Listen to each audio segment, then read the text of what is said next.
Hello and welcome to another episode of the Amir Zen Show. On today's episode, we have Mr. Daniel McAdams. Daniel McAdams is the executive director of the Ron Paul Institute for Peace and Prosperity and co-host of the Ron Paul Liberty Report. Daniel served as the Foreign Affairs, Civil Liberties, and Defense and Intel Policy Advisor to U.S. Congressman Dr. Ron Paul from 2001 until Dr. Paul's retirement at the end of 2012. From 1993 to 1999, Daniel worked as a journalist based in Hungary and traveled through the former communist bloc as a human rights monitor and an election observer. How are you doing today, Daniel? Hey, great, Amir. Thanks for having me on your program. I'm looking forward to it. Awesome. It's a pleasure to have you today. I wanted to start this conversation about California, then work our way to the national and then international stage from there, given your background of living in California in the past. So, given that you did grow up in California and you went to both UC Berkeley and San Francisco State University around the same time that I was born, can you tell us about your experiences? Yeah.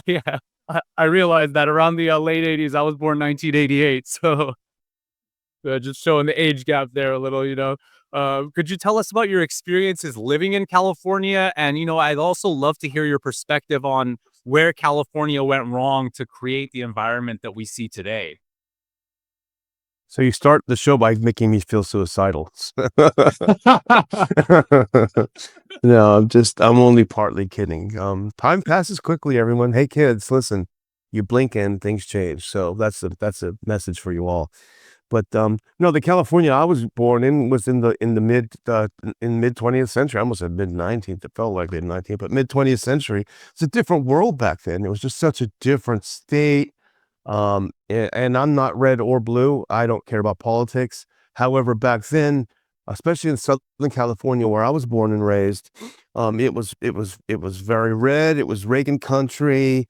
All of the U.S. representatives from the areas that I grew up in were Republicans and conservatives and Reaganites, and you had like go down to the beach, Huntington Beach. Dana Rohrabacher is the representative.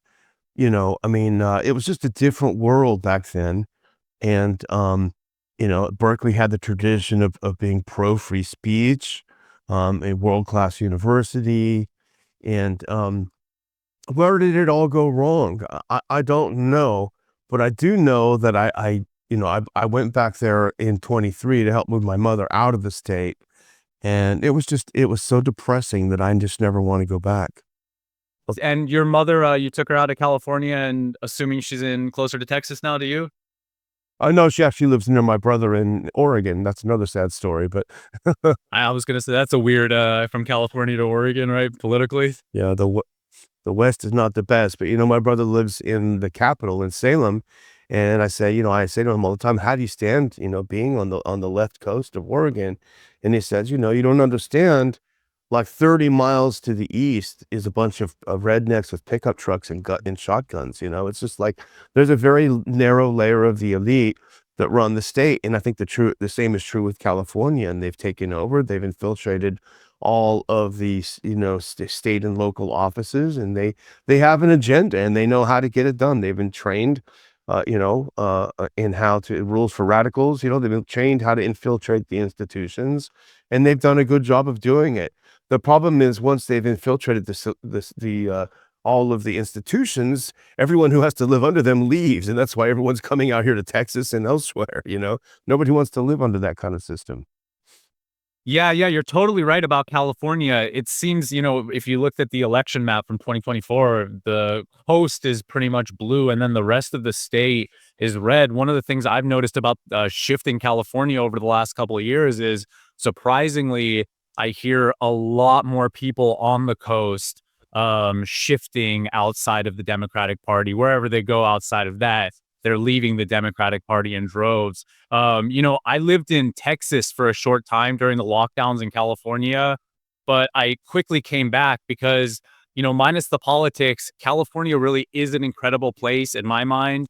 And we do have a true spirit of rebellious freedom here among the average individual, outside of the strongholds. So, realistically speaking, what kind of place would California need to be for Daniel McAdams to ever consider moving back to California? Well, I love the idea of secession and breaking things up, and I think California definitely should be broken up into at least 2 states. But, my favorite parts of California, this is where I vacation when I was a kid every year.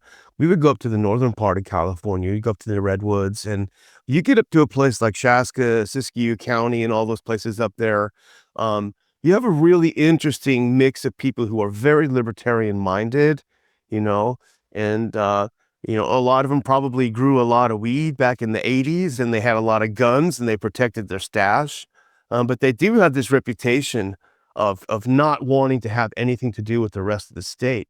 And, so I think that part of California could definitely, get together with the eastern part of Oregon and parts of Idaho, and you'd have like a great state of like-minded people. There's an unbelievable amount of natural resources up there, all the way from, mineral resources in Oregon and Idaho. You've got timber resources in Northern California, and you got people who really do have a can-do mindset. A good friend of mine just moved to Eastern Oregon. He's starting a mining business, and it's the self-sufficiency. They hate the state, and so that would be the thing. I mean, my opinion, that would be the best thing. And people on the coast, the people that are in that area that want to continue the San Francisco lifestyle, go for it. Knock yourselves out. I mean, that's the beauty of secession.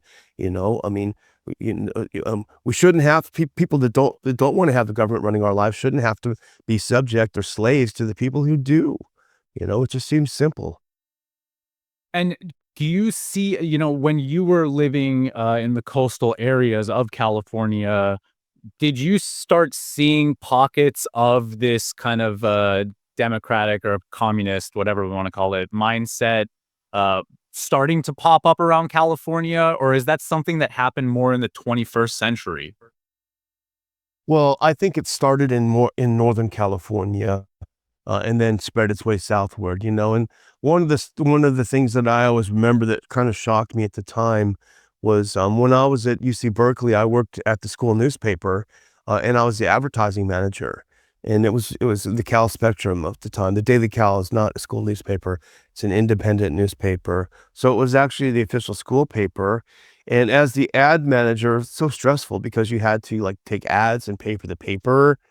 And so I got this great insert from Coors Light, and I was, like, so happy because, that insert paid for all the papers that year, like, every issue that we were gonna do that year, and I was like, "Whew," because I wasn't really that great at sales, I'll be honest with you, not gonna lie, kinda sucked, and, uh, and so that was like, "Wow, this is so cool," and everyone I was like, "The cool guy, yeah," and so then when the first issue of our paper came out with a Coors Light insert in it, like the Berkeley liberals, the free speech people, they trashed every single one of our displays. They took all the papers, they threw them in the trash next door, they poured a bunch of crap on it to ruin all of the issues, and then they said, they wrote on our, what was it called when you put the papers, the rack, boycott Coors, you racist Nazi scum.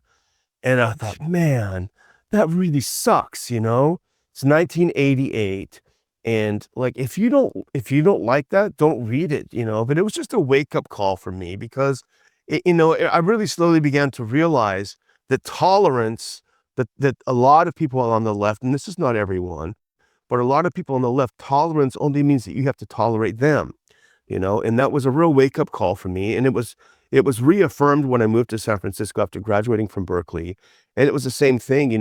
You have to tolerate everyone else, but if it dares get out, like at a dinner party, that you actually kind of don't think Republicans are Satan, then that's it. You're out. You're out. You're no longer friends, and it just really bummed me out. I didn't want to live that way.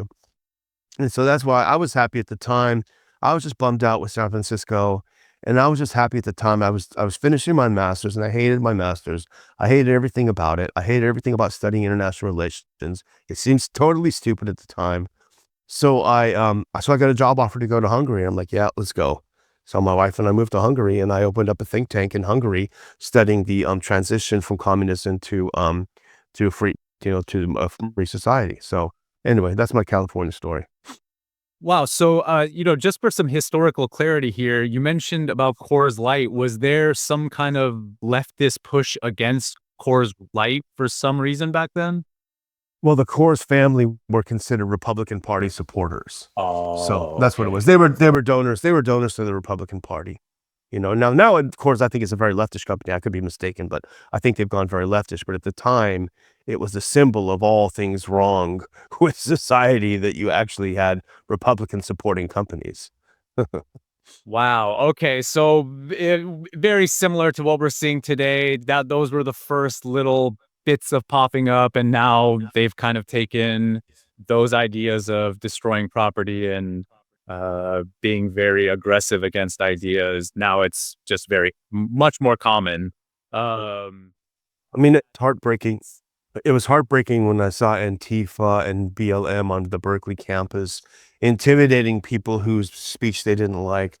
That was very depressing. I mean, they have their agenda. That's fine. They want to say what they want to say. That's fine. But shutting other people down was pretty sad, especially on the Berkeley campus. Yeah, I personally experienced a lot of that around when I first discovered Ron Paul and became a libertarian and then left the Democratic Party, registered Republican so that I could vote for Ron Paul. I started noticing because, growing up in California on the coast, I was a Democrat. I had a lot of Democrat friends. But in my mind, I thought being Democrat meant anti war. So when I found Ron Paul, I realized, okay, clearly Democrat does not equal anti war. This is the anti war message. But what I found is that I'm still sitting there agreeing with people on the left on issues, but just because I deviate slightly on certain issues, it's just friendships end and people don't like you as a result. So that was one of my first realizations of how they're not as tolerant as they say they are. But I'm really hoping that we can somehow transition into an America where, I don't know, we get kind of back to what it was like more when you were younger. Yeah, well, I mean, that sounds so sad, but, no, that was the whole reason for the creation of the Ron Paul Institute. It was an out it was the continuation of Dr. Paul's policy in the House, which is that it's yes, he probably would be considered a libertarian, but our mission has been to unite, um, progressives, conservatives, and libertarians on a very narrow area of shared interest, and that's primarily civil liberties and foreign policy, i.e., non-interventionism. And that was the core of the founding principles of the Ron Paul Institute. So we're a coalition, and it really actually, came from his first presidential campaign, where after the campaign, he brought together the leaders of the so-called minor parties, Bob Barr, Cynthia McKinney, Chuck Baldwin. I may be missing some. And they agreed on a very limited set of principles. Like there are some hot button things that you're just not going to agree on. For example, abortion, maybe, or I don't know, healthcare. Okay, healthcare. So just don't talk about them. And that's been the key, and that's what we try to do. And that's the only way we're going to get forward, is to identify areas where we can work together and agree to disagree on others. Yeah, I agree.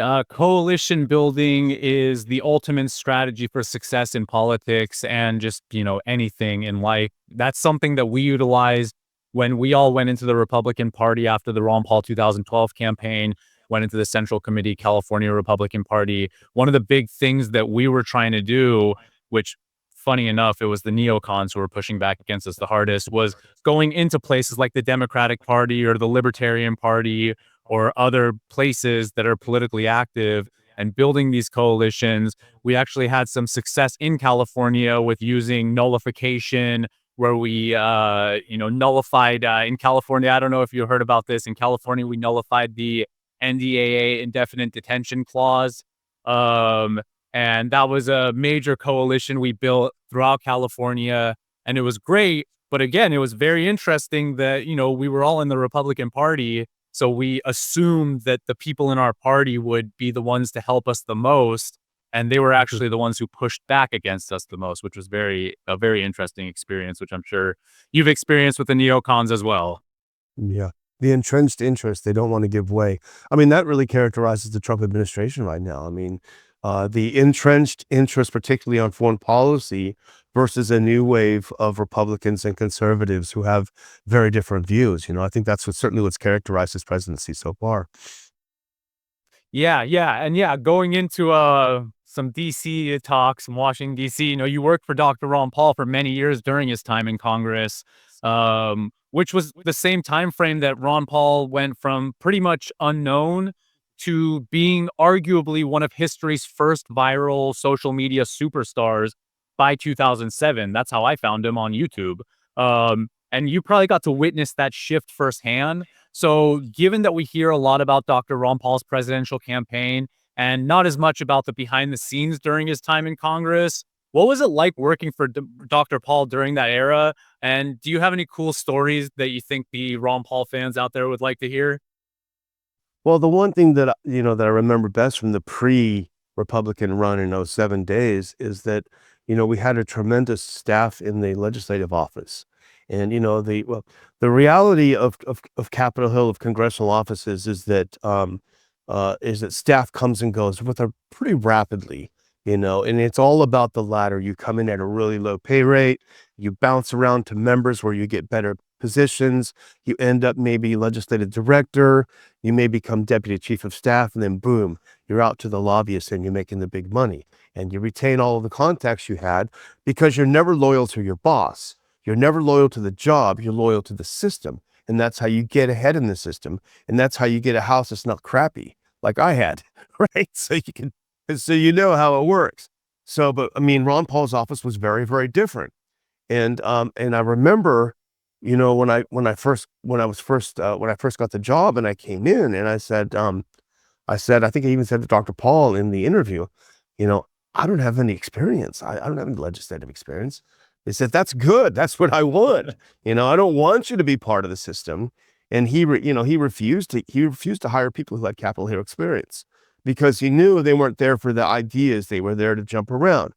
And so my colleagues there were there because they were Ron Paul people. Before Ron Paul was famous, they were libertarians. And, you know, at least 2 or 3 of my colleagues were attorneys, who rather than practice law, were practicing, in the legislative office. So they were, extremely well qualified, much older. We were a much older office, than most offices. We weren't, in our young 20s. And, so it was just a different vibe. And, it's interesting because we did, the Liberty Report, this week, and we did a program on the Real ID, which is coming back, which is a really bad thing. And I just went back and I dug up Dr. Paul's speech when it was first passed in the House in 2005. And that's 20 years ago. And I'm reading the statement and I'm just remembering working with Dr. Paul and working with the other staff members and crafting the statement on the 2005 opposition to the Real ID. And I don't want to pat ourselves on the back, but it's amazing reading that, how relevant it remains today. So we were toiling away in relative obscurity in those days. And for us, it was weird when Dr. Paul became a quote unquote rock star because we weren't used to that at all. We were slogging away and we, had our own jobs that we were doing.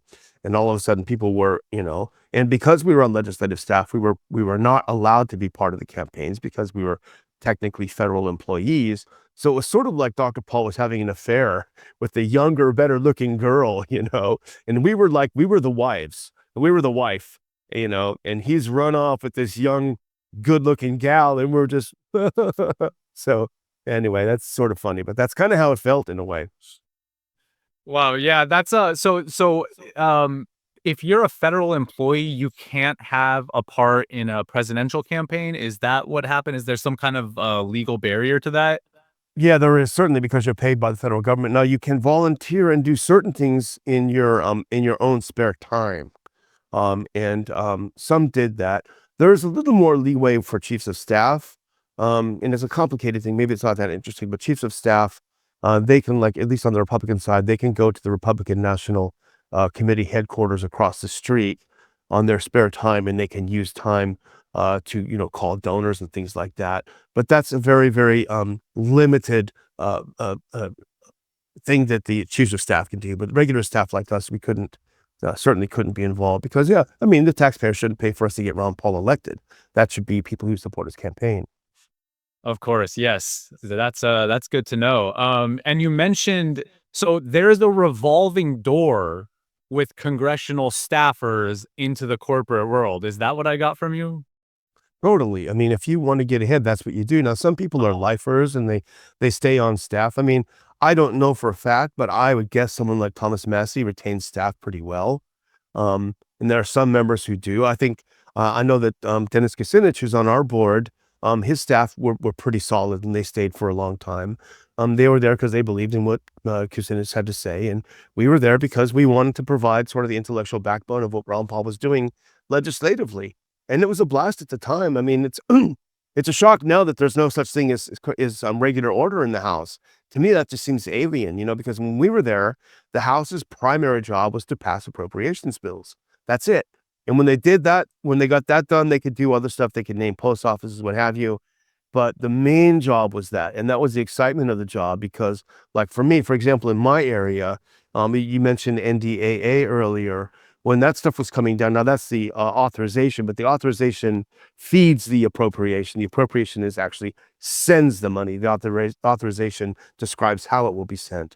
So when you do the appropriations bills, for example, on defense, I mean, we had leeway to do, any member could introduce an amendment to the bill as long as it's germane, meaning they can only deal with the money issue, strike money, can't add money, but can strike money, strike funds.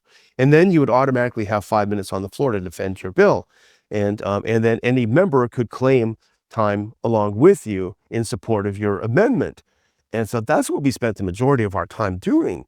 If there's a defense bill coming up and it had like, a few $1 million for some stupid thing, then we could write a little amendment and Dr. Paul could go down to the floor and say, I want to cut money out of this stupid thing. And other members would come and say that they agree. And that's how it's supposed to be done. But nowadays they spend all year calling each other bad names, making all sorts of nasty comments, doing dumb things. And then at the end of the year, whoop, let's do an omnibus. It's crazy. It's absolutely crazy. So are you saying that in the past it was very focused on actual effective work, and now it seems like it's shifted into they're spending that same time that they could have been spending on appropriations on just drama, essentially? Well, it was still a circus back then. I mean, let's be honest. But the thing that's actually very serious and more important was that in those days, each member had a lot more power and authority. You represent approximately 700,000 Americans, and you could go there and represent those Americans. You had the ability to move legislation on the floor. You had the ability to affect legislation. Now, everything is done with committee chairs and with the very, very top people, and so each individual member doesn't have that much ability to do anything. So, idle hands are the devil's playground. So they're doing the work of the devil, literally in many cases. So that's a real sad thing. And it's sad for, I hate to use the word, our democracy, because we don't really have elected representatives. We just have a bunch of buffoons up there because they don't have a real job to do. With the exception of Thomas Massey. Yeah. So could you see that shift? From what I'm getting, it seems that the parties now have so much control over the individual actors that they don't have the same individual power that they had, say, 30 years ago. Yeah, I think that's definitely the case. And although, I mean, one bright spot is if you do get an anti-war vote on the floor, which hasn't happened, I don't think, in the Trump, I could be wrong, in the Trump presidency, but certainly under Biden, you would get a lot more votes than we used to have. We used to have a small handful of people in opposition. I think the Iraq War authorization in 2002, I think there were 6 Republicans only who voted no. Dr. Paul being one of them, of course.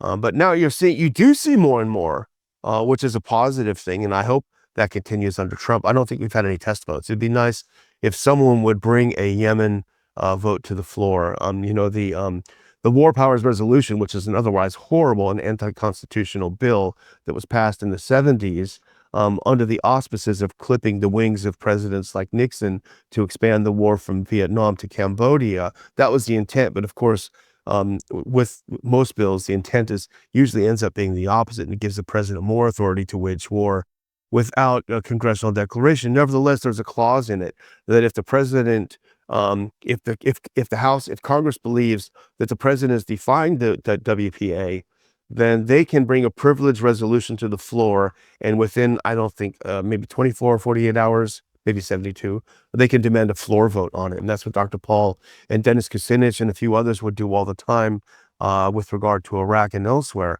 So a long way of saying that they could do some votes, some test votes like that on the floor. It'd be great to see it. But I don't see much evidence of cross aisle coalition building right now in the House. I admit that I'm not watching it as closely as I used to. But that's rather disappointing because I think you could really do some good work there.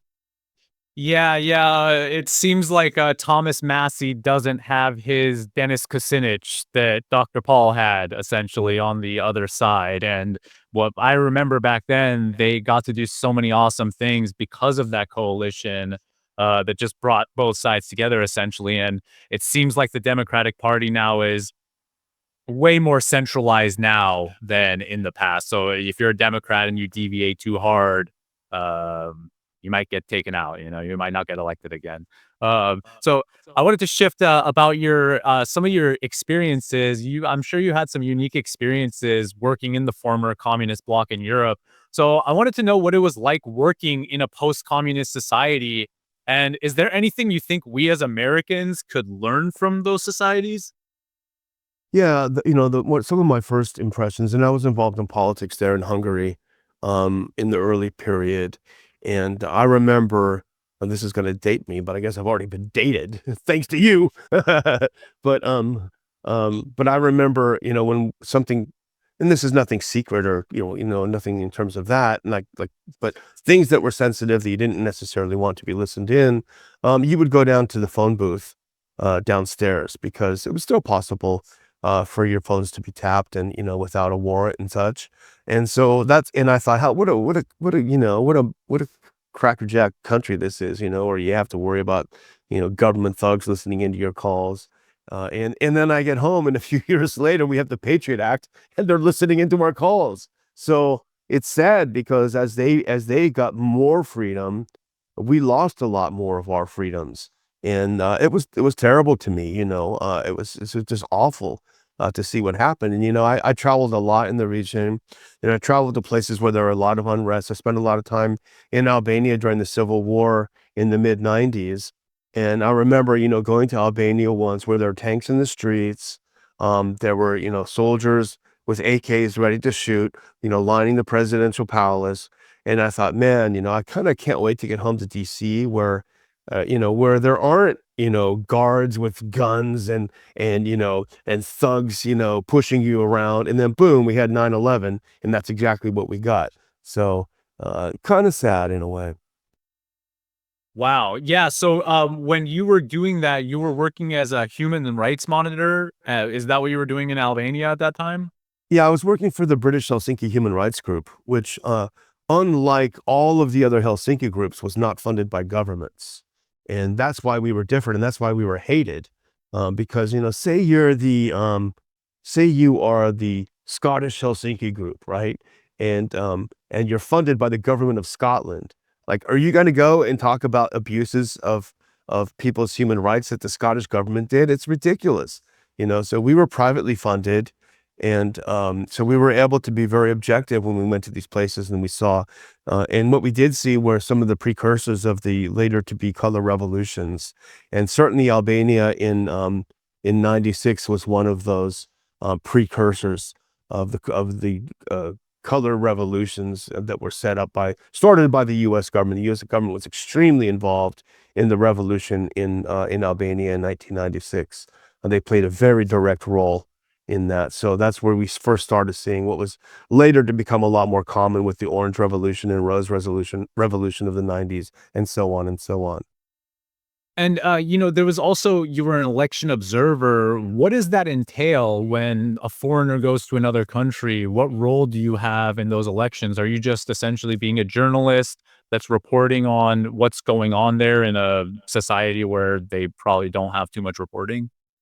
Well, we were accredited by the government as Oh, election observers. So we had our accreditation badge, and that allowed us to go into voting booths. It allowed us to interview the people who were running the election. It allowed us to sit in on the count and watch how things were going. It allowed us to take notes on the conduct of the elections. And so, it was it was a mutual agreement, as part of for example, the OSCE, they would agree to allow, you can monitor ours, we'll monitor yours, and that sort of thing. So we were officially accredited election observers, and I did elections everywhere from Slovakia to Montenegro to Albania to Armenia in wow. 1998, I think it was, and probably a few more that I'm forgetting. Hungary, Croatia, I forgot that one. That was a really weird one. Yeah, so we did a lot of those, and it was fascinating. I learned a hell of a lot about elections that I didn't know before, and I also learned when I came home once again that we can. Oh, and I did Belarus in 2006, so it was a little bit later because I'd already been home. And so, for example, I mean, we look down our nose a lot of these countries, like, oh, they're so primitive. But, people may laugh when they hear me say this, but I never witnessed an election as clean as the one I saw in Belarus in '06. Wow. Because they're such sticklers, and I think it's a throwback to the communist period where like everything is by the book. And, I sat and watched the count at one of the polling, at one of the precincts, and it was absolutely the cleanest count. They were all paper ballots. You had to show your ID to vote. They checked it, they checked it, they checked it, they gave you a ballot. And for the count, there was a representative of every political party that contested the elections, plus the Central Election Commission representative and observers like us. And they took out a ballot and they said, oh, this one is for so and so. They show it around and it goes in so and so's pile. If someone objects, no, I don't think that's a clear mark, then it goes into the middle pile. And then when everything is done, they vote on some of the objectionable ballots. And I mean, this whole thing is done like within 20 minutes. Boom. They sign the process verbal. They hang up the results, send it out to the district office. That's it. You have an election result very quickly. So all these primitive places did better than us. I did observing in Montenegro and in Armenia in villages with no roads. I mean, dirt floors, dirt. I mean, literally, your house was a dirt floor. Um, Yet somehow they were able to have voting registers with everyone's name on it, and they could show IDs and they could get checked off and vote and have a pretty reasonably well done election. Wow. So if you had to, uh, in America, would you say that the election problems here are government inefficiencies or nefarious behaviors? Probably some of both. Probably some of both. I think there's going to be a lot of fiddling around with things. I mean, what the hell is wrong with going back to the old-fashioned way of just having a paper ballot and mark your ballot, and then sit around and everyone decides, this and that is easy. And plus, it gives you a better sense of civic responsibility too, because you have local people who volunteer to sit there and monitor these elections. I don't think there's anything wrong with that. I think we can do it, and I think the trend is getting there. Back to in the U.S. I think it's getting back toward proper paper ballots, and that would be a really good thing. Totally agree. Yeah. So you mentioned real ID a little earlier. I wanted to shift into some of the topics that I see you talking about on X because I gotta say you've been coming in hotter and hotter lately, and I love it, and I'm here for it. So keep going strong with the amazing posts on X that you're doing. So we have the real ID now being a real thing potentially. So I just wanted to hear your opinions on what's wrong with having a real ID. Well, you don't need it. I mean, Thomas Messi posted on X, is it yesterday maybe or over the weekend? Certainly, like, why does it matter to an airline, to the government, whether you are exactly who you say you are? As long as he says, I'm paraphrasing it, as long as the cabin door is locked, where the pilots are, and no one has a gun, what's the big deal? Like, it's you're Amir, but you want to travel as Daniel. Who cares? Like why do they have the right to know all this stuff? And he also pointed out that all of the people who were accused of attacking us on 9/11 held foreign passports. So the idea that we're going to stop another 9/11 is bogus because none of them would have been caught because they were carrying Saudi passports and Egyptian passports and what have you. So the whole thing is a scam, And the other problem with it is once you have this database, the database exists. The real ID that you have to carry is your way of verifying to that database that you are that person that they've already collected the info on. And once that happens, and we warned about it, I mean, I read, back to statement that we did in '05, we warned about it at the time. It's not going to be limited to getting on an airplane, guys. This is not about 9/11. And in fact, I think it was Massey who said they've already tried in California to tie your Second Amendment rights to your real ID, right? And we even said in '05, well, because the government at the time was very, very active in trying to call everyone a terrorist. So if you had too many guns, or you exercised your free speech, or you were an anti-abortion under Obama, whatever, perhaps, then you could have those labels that could be added to your real ID without you knowing it.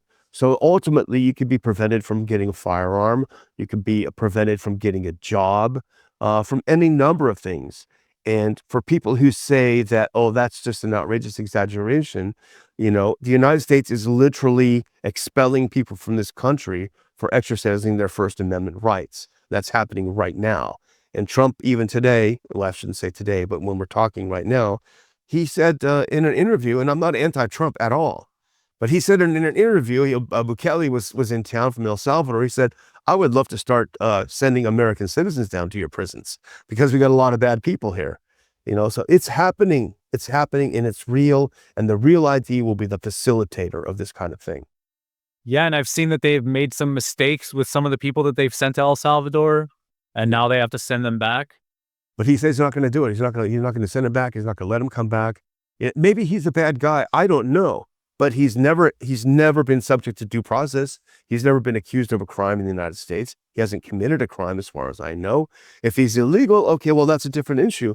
But you can't just pick them up and claim that they're illegal and send them off to a dungeon somewhere. I mean, that's pretty scary stuff, particularly for those of us who hold some views on foreign policy that right now are not very popular. Yeah, I can't imagine if this was a thing, say, post 9/11, they would have deported a lot of people for speaking out against certain things. So you were mentioning Trump, and a lot of libertarian leaning individuals decided to support Trump this time around. So, what do you like and don't like about the current Trump administration? I know that they've been in talks with you all on your side, or is that true? And what's your experiences so far, and what do you think so far of the administration? Well, we haven't been in direct talks, but Elon and Don Jr. have certainly been very optimistic at the very beginning about Dr. Paul being involved in the auditing the Fed and in the government efficiency department, and they made a big deal of that before the election. Of course, they wanted to score libertarian points, libertarian leaning people's votes, and fair enough, that's what happens. And we're enthusiastic about it. Well, we will work with anyone who wants to do things that we think should be done. So it wasn't there was no endorsement on our part of of then candidate Trump. But there was the idea that, hey, if you're going to start doing some of these things, that's great. And we'd love to be involved if you want it. And they seem very enthused about it.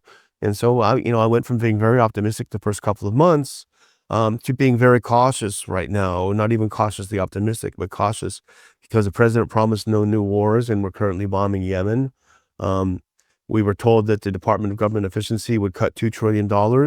And it turns out, as Elon Musk said over the weekend, well, we found 100 billion, which, as the Daily Caller pointed out, is an 85% reduction in what we were promised. And and we're seeing saber rattling toward Iran. The president is threatening to bomb Iran, which is no threat to the United States. We have no business being involved in. And he's also still trying to micromanage the Russia-Ukraine business, and he's he's going back and forth. I need your minerals. I'm PO to Putin. What have you. It's just a mess. It's a mess. So he's really he's sort of his own worst enemy, right? Because he packed his administration with a bunch of neocons uh, who literally worked for George W. Bush and worked for people like Dick Cheney and, this sort of thing. And so he's in a trap of his own making. He's got a bunch of John Boltons without the mustache, and he's wondering why he's got a bunch of greed. So And then let's not talk about the tariff stuff, because that's been a nightmare from the get-go, from how it was handled. And a lot of people lost a lot of money unnecessarily, because, well, for a number of reasons. So anyway, I'm certainly less sanguine than I was when he first started, and I honestly and sincerely hope he turns around. I don't hate Trump. I'm not like these crazy people on the left who just hate him no matter what. If you've handed out free lollipops, they would flip out over it. No, I wanted to do the stuff that he said he was going to do. That's all. Yeah, yeah. From my thought process, it's like, these neocons, oftentimes they cut a lot of things, say, in domestic spending, and then they cheer themselves on about how they've made all these cuts. And then you look at the military budget on the other side, and then you see that, okay, well, all this money we just saved, they just put even more money into the military. So it doesn't even balance out. I wanted to talk to you about Iran and the Middle East, because my family immigrated here from Iran in the 1970s. And, my entire life has essentially consisted of hearing the US government threaten to go to war with Iran. But in my mind, I believe that the United States and Iran, given cultural background, share similarities in the past and through history. What do you think or the US government's approach to the Iran issue should be? Well, it's just like with the Russia-Ukraine business. Nobody talks about 2014. They don't want you to think that. They want you to think that it was completely unprovoked, that President Putin got up one morning in 2022 and said, "You know what? I am so bored. I'm going to attack Ukraine. I want to get some land because, my country is really not that big, right? I want to be bigger." They don't talk about 2014, when the U.S. overthrew an elected government. The U.S. was certainly involved. We know it. We've heard the transcripts. We heard Victoria Nuland. We saw, we saw John McCain. We saw Tom Cotton. We saw all these freaks in the street. Imagine if we were having some civil unrest and Xi Jinping was out there with the microphone. We'd flip out. So no one wants to talk about this, and no one wants to talk about 1953 in Iran, when the U.S. overthrew the Iranian government. And did the Operation same thing. Ajax. Yeah, exactly. So it usually starts with the U.S. intervention, and that starts things off on the wrong foot. Whether it's the so-called Arab Spring, whether it's 53, whether it's 2014, and that's why being a realist is not enough. I'm an anti-interventionist, non-interventionist. We should not get involved. So the sad thing is, and I do pray that these talks go well. He's got to be fighting against a lot of neocons, but I pray that they go well, because Iran and the U.S., they have so much that they could do together. And if they stop listening to Netanyahu, I mean, we know for a fact that Iran has the largest Jewish community outside of Israel in the Middle East. I mean, they're not throwing them off buildings over there, guys. Yeah, here's another fun fact too, is that in the Old Testament, in the Jewish Bible, the only non-Jewish person that they called Messiah was Cyrus the Great, who was the first emperor of the Persian Empire. So there is a deep historical connection there. Even going back into the United States, Thomas Jefferson used Xenophon's Cyropedia, which was about the story of how Cyrus the Great ruled the Persian Empire, and that influenced him in the US Constitution. So, the connections between America and Iran could arguably go back thousands of years as far as cultural histories, connections, and stuff.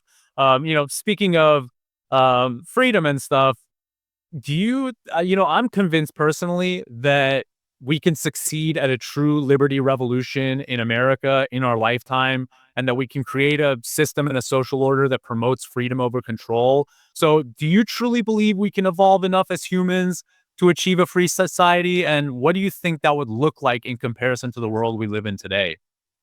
Well, first we have to look within ourselves, and that's a big problem. And Dr. Paul said on the campaign trail, about the golden rule. It's in our Bible. Do unto others as you would have them do unto you. It's very simple. If you don't like if you don't like the church our neighbor goes to, you can't bomb his house, right? You can't do these things. You can't steal from him if he's got 2 trucks and you don't have any. If we could just look within ourselves and stop being such jerks. There's so much ignorance about the rest of the world. Nobody knows how the Iranians live. Nobody understands that they're extremely educated. very modern, very technologically advanced society, and they have and I'm certainly I'm not an I'm not an expert, but they have somewhat of a theocracy. So what? There's this idea, there's this sort of libertarian universalism. They turn it into an ideology. It's not an ideology. It's an anti-ideology. People need to understand that. There can be countries that are governed according to principles with which you disagree, that you simply have to live and let live. If the Iranians want to live under a theocracy, that's their right to do. It certainly is not our right to bomb them to hell because we don't agree with it. And in fact, we're living increasingly under theocracy ourselves. So, pot kettle black. But we have this. I mean, a lot of libertarians are like, I love liberty so much that I want to export it with a gun. And there's a lot of them like that. I want a worldwide liberty revolution. It's not going to work. Look inside yourself, look inside yourself.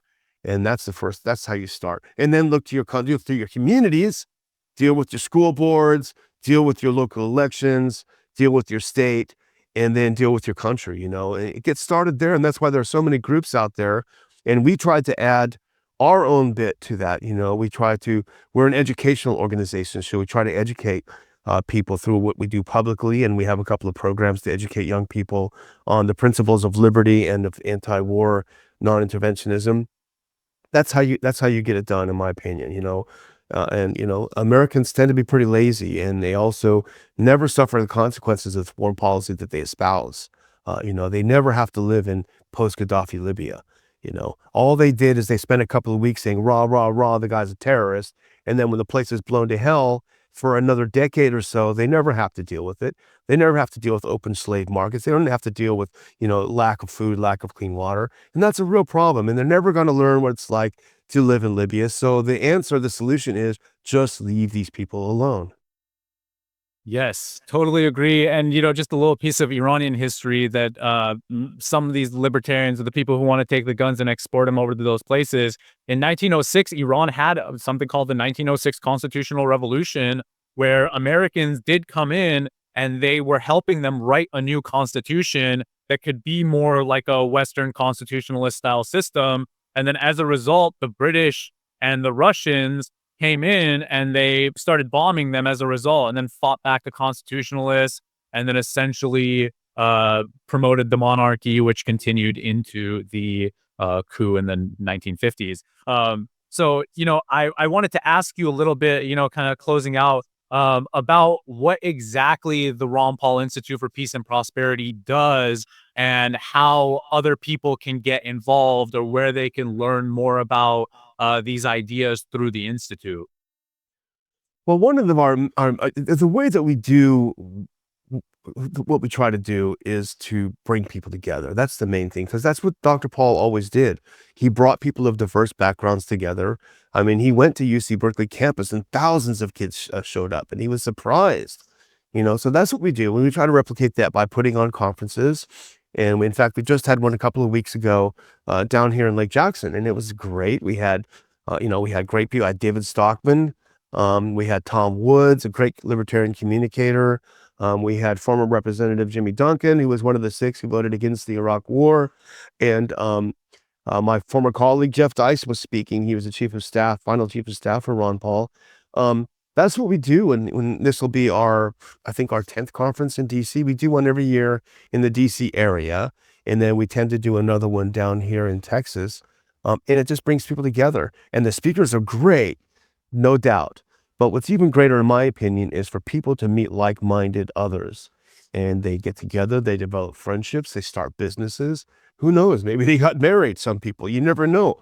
But when you get together for the cause of peace and liberty, you can automatically have the sense that that person across from you at the table is going to be a pretty decent person, or someone you can get along with, and I think that's a great thing that we do. And I'm just happy that we continue to do it. Of course, we have our daily Ron Paul Liberty Report, where Dr. Paul and I talk about the news through the lens of liberty and peace.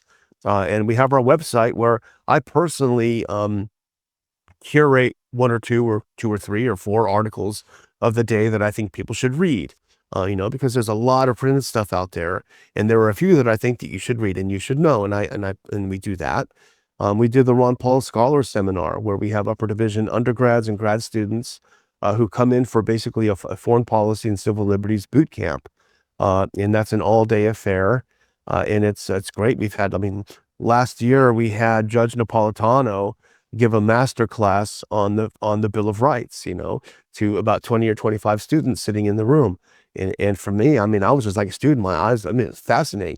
We've had Thomas Massey give the keynote speech to this event. So, and that's what we do. We bring people together and let them get to know each other and help understand, the principles that we value. So if somebody wanted a career in politics or wanted to go into politics to run for political office and stuff, would you recommend that they pass through the Ron Paul Institute to learn some of these ideas before they go into that den? Well, yeah, I don't know that I would recommend them doing it, but nevertheless, I mean, our first class of Ron Paul scholars was in 2019. And one of the members of that class who stood out as a very sharp young man, his name was TJ Roberts. And he went on to get his law degree. And just this past November, he was elected to the state legislature in Kentucky.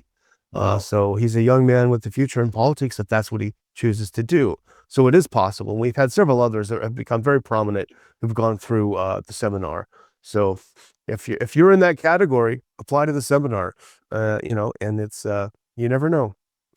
And what if you had to, give some advice about political action? Is that an effective strategy? Do you think more libertarian-minded people should go get involved in elected office? Well, one of the things that's, I think, neglected, and it's unfortunately perhaps looked down on people who want to work for liberty. A great way to work for liberty is to start a business and build a business and become wealthy yourself and become a supporter of causes that you believe in that work for liberty. That is the backbone of what we do. If it was not for the people who support the Ron Paul Institute, we would not exist, and these are some of our donors are the greatest people on earth. They're amazing people. They could be blowing all their money on fancy vacations and what have you. And some of them have enough that they can do both, but they also take some time to support causes they believe in, so be a plumber, be a successful plumber and support causes you believe in. And trust me, we have people who have businesses that are like that support us. So don't forget those people. They're working for liberty in a very, very special way. Yeah, that's actually my story. In my 20s, I was pretty much doing politics full time. And then I realized that my time could be so much more better spent effectively promoting liberty as an entrepreneur. And that's why I shifted from full time politics into full time entrepreneurship over the last decade or so. And I totally agree with you. It is definitely a very effective strategy. My last question to you. This is a little personal question. I just turned 37 years old. So if you can go back in time and give your 37-year-old self advice, what would you tell yourself? Well, when I was 37, my firstborn child was 2 years old. I had just gotten back to the U.S. Um, and I had no job. I was just fired because I got to work for neocons, and I didn't realize that I shouldn't be working for neocons. Um, I think I would tell my 37-year-old self to not be so cautious, to be more bold, to take more risks. And that does happen, unfortunately, when you start a family. But it's important to be bold and to assert yourself and to chase things. I love that. That's great advice. Mr. Danny McAdams, thank you so much for your time today. It was an honor and a pleasure chatting with you. And can you please let everybody know where they can learn more about you and find you and your work? Sure. RonPaulInstitute.org is our website. We do the Ron Paul Liberty Report live at noon, Monday through Friday. Friday, my colleague Chris Rossini takes over and they discuss primarily economics issues. Our next conference is October 16th in Dulles, Virginia, very near the airport. You don't have to go into town if you don't want. Pick up your tickets for that. Check back with us. Sign up for updates to the Ron Paul Institute. Go to our website. Get updates and you'll get the information, for example, on how to apply for the seminar, how to get conference tickets, how to get discounted conference tickets, and the like. Perfect. Thank you so much, Mr. Daniel McAdams.